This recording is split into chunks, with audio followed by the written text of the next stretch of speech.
নিরামিষ দিনে আলুর দম মানে কি সেই একই ঝোল ঝাল পুরনো স্বাদ, নাকি আলু দিয়ে আসলে কিছু এক্সট্রা স্পেশালও বানানো যায়? আজকে আমি বানাচ্ছি একেবারে পেঁয়াজ রসুন ছাড়া নিরামিষ আলুর দম, যেটার একটা চামচ মুখে গেলেই বুঝবেন নিরামিষ মানেই যে ফিকে সেটা ভাবাটাই ভুল ছিল। কম মশলা, খুব সহজ উপকরণ, তবু এমন স্বাদ, খেয়ে মনে হবে এটা কিভাবে সম্ভব। ননভেজ খোর মানুষটাও যদি লুচি নিয়ে পাশে বসে পড়ে তাহলে বুঝবেন রান্নাটা ঠিক পথেই হাঁটছে। আর এই রেসিপিটা করার জন্য সবার প্রথমে আলুগুলোকে কেটে নিয়ে সামান্য নুন দিয়ে সেদ্ধ করে নেব। আমি এখানে 3টে সিটিতে প্রেসার কুকারে আলুটাকে সেদ্ধ করে নিয়েছি। যতক্ষণ আলুটা সেদ্ধ হচ্ছে আমরা একটা পেস্ট বানিয়ে নেব।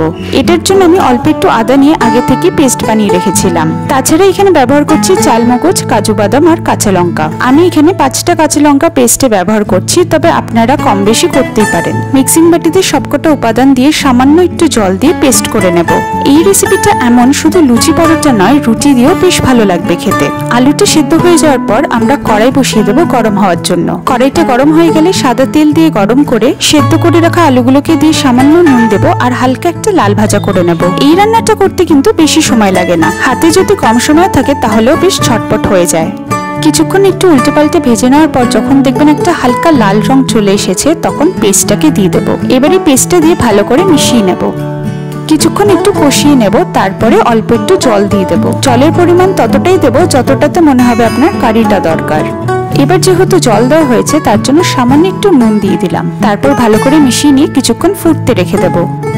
যখন দেখবেন জলটা কিছুটা টেনে এসছে তখন সামান্য একটু চিনি দেব আর নামানোর আগে সামান্য একটু কসুরি মেথি ছড়িয়ে দেব। ব্যাস, খুব সহজেই রেডি নিরামিষ আলুর দম। দেখলেন তো, একটু যত্ন আর মশলা সঠিক মিশালে একটা সাধারণ আলুর দমও কতটা স্পেশাল হয়ে উঠতে পারে। নিরামিষ বলেই যে স্বাদে কম হবে সেই ভাবনাটাই আজ একটু বদলানোর চেষ্টা করলাম। রেসিপিটা যদি ভালো লাগে তাহলে প্রিয়জনদের সাথে শেয়ার করে দেবেন আর নিজেও বানিয়ে ফেলুন। কমেন্টে অবশ্যই জানাবেন আপনার কেমন লাগলো। খুব তাড়াতাড়ি আমি আমার আরেকটা রেসিপির ভিডিও আপনাদের সাথে শেয়ার করব। ভালো থাকবেন, সুস্থ থাকবেন।